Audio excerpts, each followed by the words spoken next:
please consider subscribing to the channel. I post 2 times a week, on Monday and Thursday at 6 p.m. Eastern Time. I recommend using headphones if you would like to hear the gentle mic brushing. Alright, so before we get to tonight's case, please make sure you have subscribed and hit the notification bell and give it a like if you don't mind. So, for tonight's case, we are traveling down to New Jersey. So, hello to all my friends in New Jersey. And if you wonder why I say down to New Jersey, well, it's south of me. So this case has become kind of popular, I guess is the word right now, because Netflix just released a brand new limited series called The Watcher, which is based on this case. But don't worry, I'm not going to spoil The Watcher if you haven't seen it yet, or if you want to see it. This video is going to be about the true crime case, not the show. But I mean, I will give it a little bit of information. The show is, I would say, pretty loosely based on the case because there is just a lot of extra in the show to make it, more intriguing. And I was only able to get up to the 4th episode, in truth. Not because it wasn't good, because it's pretty good, but in the 4th episode, without spoiling it, there was too much of somebody getting blamed for something that they clearly didn't do, and I can't stand that sort of thing. It just makes me really angry, and I said that's enough for me. I can leave it here and feel okay. So, enough about the miniseries. Let's get to the real case. So, it was June of 2014, and this case takes place in Westfield, New Jersey, which is a very affluent and supposedly very safe town located about 28 miles from Manhattan. You may have heard of the 1970 case of John List, who also lived in Westfield, New Jersey, and he had murdered his entire family. It was a very, very famous case, but a lot of time had passed since then, and people didn't really associate it with the town so much anymore. They weren't talking about that anymore. And the Broaddus family had just closed on a brand new house. Beautiful $1.3 million house. It was a 6-bedroom Dutch colonial on half an acre. And they had 2 previous homes, one that was around $300,000, one that was like $770,000, I think. And they were still living in that house at the time. I believe that house was in the same town. Now, the father, his name was Derek, and he was born in Maine. He had like a working class upbringing, and he had worked his way up to senior partner at an insurance firm in Manhattan, and he was making a good living and could finally afford a house like this. His wife Maria was born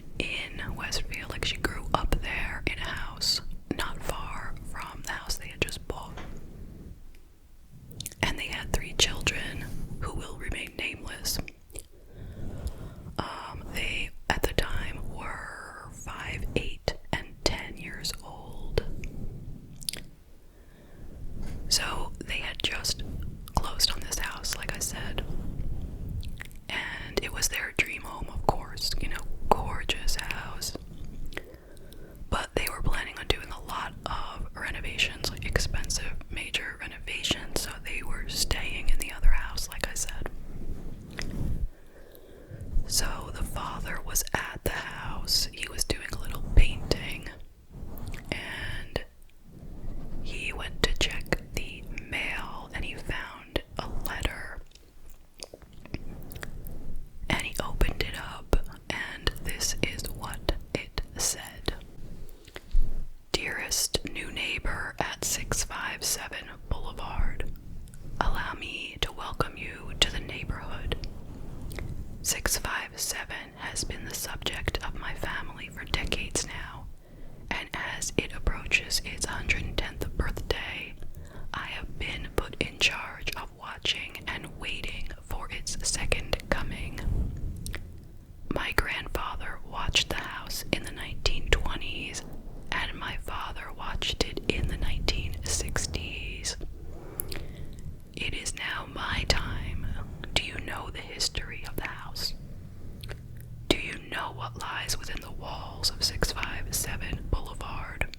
Why are you here? I will find out.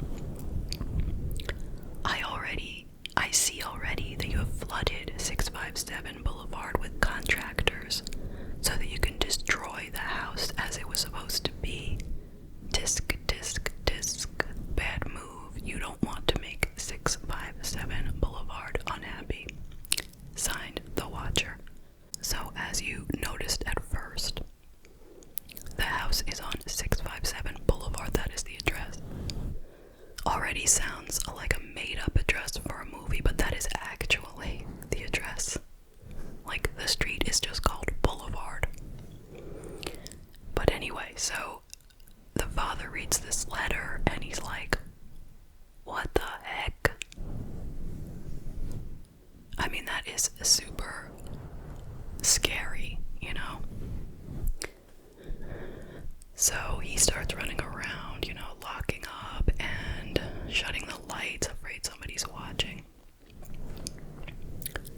And of course he calls the police, and they read the letter, and they're like, what the F? That was quoted as what the guy said. What the F is this? He's like, do you have enemies? And Derek was like, no. So he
It asked if the hired contractors had, quote, found what is in the walls yet. Quote, it has been years and years since the young blood ruled the hallways of the house. Have you found all the secrets it holds yet? Will the young blood play in the basement, or are they too afraid to go down there alone? It is far away from the rest of the house. If you were upstairs, you would never hear them scream. So the couple stopped bringing their children to the house, as you can imagine. And then a third note came. This was a few weeks later. And since they hadn't been coming around as often and they hadn't been bringing the kids, the letter said, "Where have you gone to? 657 Boulevard is missing you." So, of course, the family started thinking, who could this be? Who would want to send letters like this? And so one of their first thoughts was maybe it was, one of the people who was trying to buy the house but couldn't get it. Someone that they had outbid, and maybe that person wanted to scare them into moving, But they couldn't find anything there. So then they thought, well, it must be one of the neighbors, the next door neighbor would be a perfect candidate, or a perfect suspect, because they lived close enough to probably hear them talking, and the house sat in such a way that they could see into their yard and probably into the windows. And next door was an elderly mother and her 60-year-old schizophrenic son. And there were also some of his siblings living there as well. So, of course, they're going to blame the schizophrenic son. Must be him. And people had said that he had, done some kind of creepy behavior, like wandering into the yards of neighbors and just standing there, But the police interviewed him at least twice, and they concluded that it wasn't him. Although they didn't publicly say why, so we don't know why it wasn't him. How do they know? And I think we would feel a lot more confident if they would have told us why. Because I'm thinking, what? Tell me, why did you eliminate him? I mean, I understand it doesn't have to be him, but tell me why. I mean, one thing could be, maybe he was too severely schizophrenic, Maybe he was so disorganized that he couldn't have possibly written these kind of eloquent letters, Maybe that's it, I don't know. Now, the postmark said Kearney, New Jersey, which was not very far from where they live. So it was most probably a local person. And the postmark of the first letter was prior to the date when the sale was publicly announced. So it was somebody who knew what was going on there. So once again, probably a neighbor, right? So Derek and Maria went ahead and hired their own investigators. Like, they hired a former FBI agent to help them figure out this situation, because they were really afraid of moving into this house that they had already put in so much money. I mean, not only buying it, but the renovations, So the FBI agent decided that based on the letter, it looked like it was from an older person because of the fact that they had used two spaces after a period. A side note, I do that too, so I guess that makes me an older person. They also said that the letters didn't appear to actually be threatening, meaning that they didn't feel that this this writer was going to actually hurt them, but more likely it was from a person whose thoughts were very disordered and maybe unpredictable. So that to me does sound like they could be dangerous, but I don't know. They were saying that the person did not appear to be an actual physical threat. Meanwhile, the results came back regarding the DNA on the envelope, or I guess all of the envelopes, I'm assuming, and it showed that it was a female. So it couldn't be the schizophrenic neighbor. And it wasn't his sister either, or his mother, I guess, who had licked it for him either. And it wasn't Maria, the wife, the mother from the house there. Now in 2015, the Broaddus family sued the original owner for selling them a house without disclosing that they had gotten this threatening letter.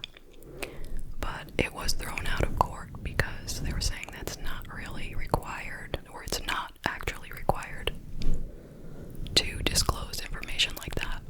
So now the family was trying to sell the house because they didn't feel comfortable moving in, and they needed to get their money back, and they weren't going to be getting it back from the original owner, clearly. So they put it on the market, but nobody was interested in buying that house, as you can imagine. But luckily, they found someone who was willing to rent it. And there was a clause in the lease saying that if they were to get one of these letters, they could break the lease. And they did receive a letter that was warning them of bad things that could happen to them, such as like a fire or an accident or something. But the family there decided they were not going to leave. They were willing to stay so long as the Broaddus family put in a security system, so they stayed. But the Broaddus family was taking a loss with these renters because the amount they were paying per month did not cover the mortgage even.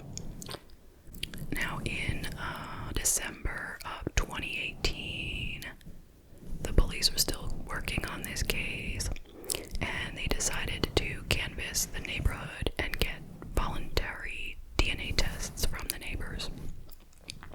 And they said that the neighbors were pretty much cooperative and that they didn't find a match. But the problem was they didn't actually get everyone. So mostly there were 2 people who refused. We don't know who.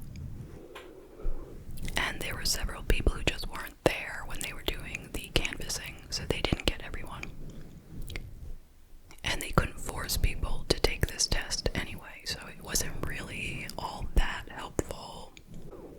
And then they were working on another lead. There was a woman who drove past the house and stopped for a while.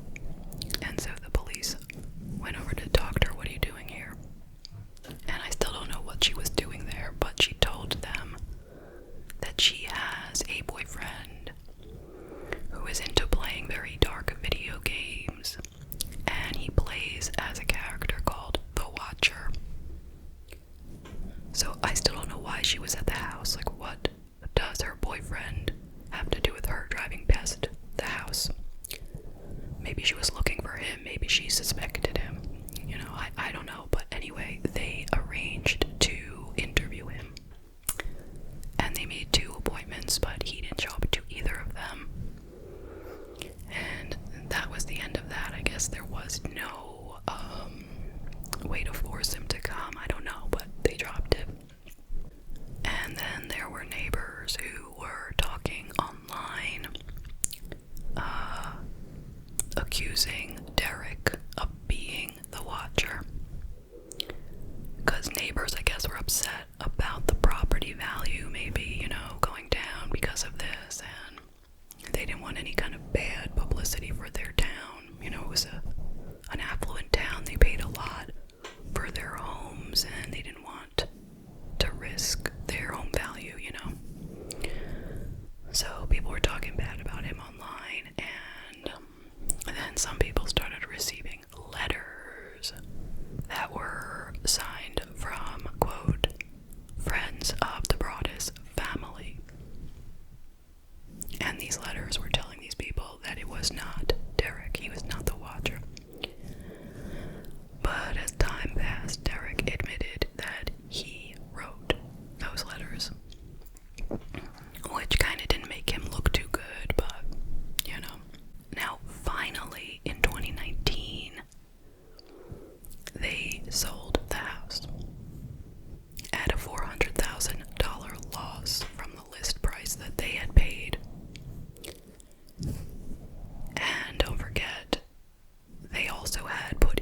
thousands, I guess, just enough to cover their losses.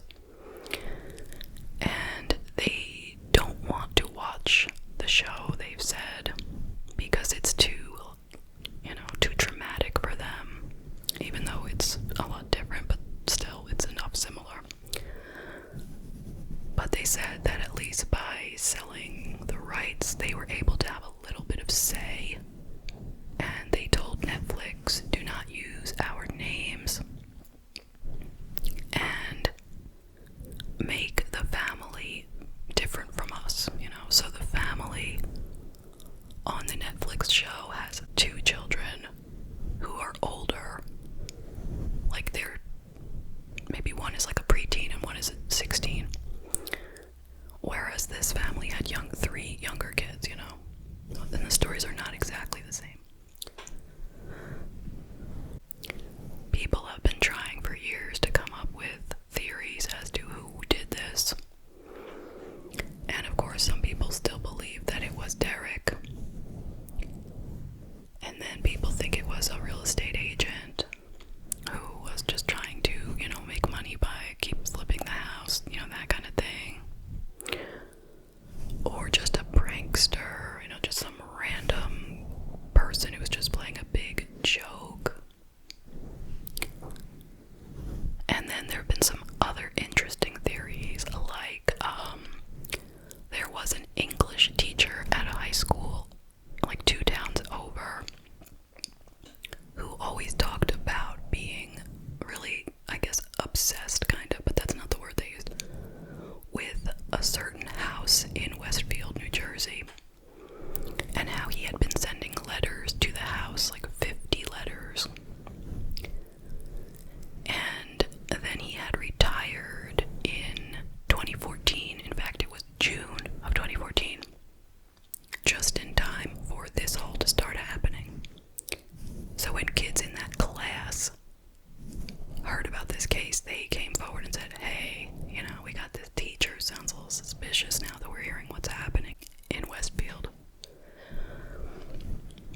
So this guy, another interesting thing is he grew up in Westfield, but he didn't live there anymore, but his brother lived there still, like something like a block away from 657 Boulevard.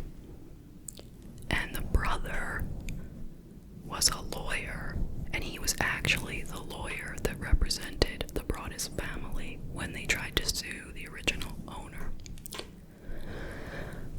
But this guy said, no, it is not me. This is not the house that I am talking about. It is a different house.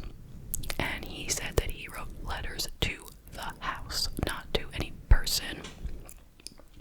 And he had even become friendly with the people who own that particular house. And they had allowed him to house sit, so he was not the guy. Although it's a strange story, but he's not the guy. So, also, some people came up with some literary similarities, like they found certain books that had similar scenarios, similar watcher types. And they decided to stalk out the library, try to see who had checked out those kind of books, but that didn't go anywhere. So, they really looked into everything. Maybe it had something to do with a postal worker. They didn't find anything there. Nobody could come up with a very good explanation. And that's kind of how it sits at this point. There's no answer. So, what do you think? I will tell you some of my thoughts, but I don't have the answer. I don't even have a clue, but I'm very curious to hear what you think. But I'll start by saying I don't think it was the family, because it doesn't make any sense for it to be them. Because they had lost money, and why would they do this? How could they assume that this would make them money?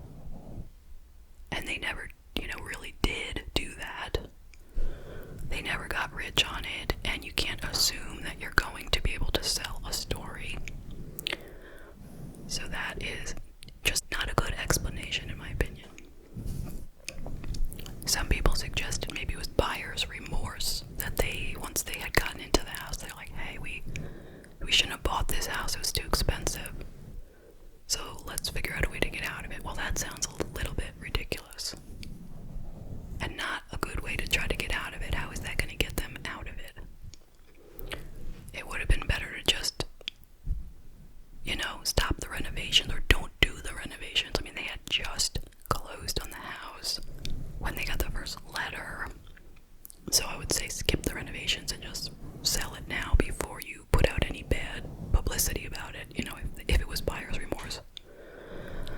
So I'm not buying that. I have no idea. I mean, clearly the only feasible explanation is the neighbor, but he was eliminated by the police. So who could it possibly be? And I'm also thinking all that happened here was letters, you know, nothing else. Nobody was harmed. Nothing else other than a letter was sent to them. Not to say that the letters weren't scary enough, believe me, I don't want to get letters like that ever. But I'm saying that's all it was, just the letters. 3 letters to them, and then 1 to the renter, and supposedly 1 to the prior family. So 4 letters, 5 letters altogether. Could it be just I would not a high schooler. I would not say it was a high schooler. Some kind of like early 20-year-old, you know, 22-year-old, 25-year-old, somebody under 30. Just you know, a crazy, like a sick, deranged person who just wants to be an evil troublemaker. Maybe there was an enemy that they didn't know about. You know, I'm starting to think maybe that's it, because you don't always know who your enemies are, right? There could just be somebody who was angry about something that they didn't know anyone would be angry about. You know what I mean? Could be somebody from his work, or somebody from the kid's school, like another parent, or something, you know, something along those lines. Yeah, that's what I'm going with, okay? If I had to come up with something, and it can't be the neighbor, then I'm going with that. I'm going with an enemy that they don't realize they have, who was just trying to make their lives miserable. Yeah. Anyway, that is about all I have for tonight. Thank you so much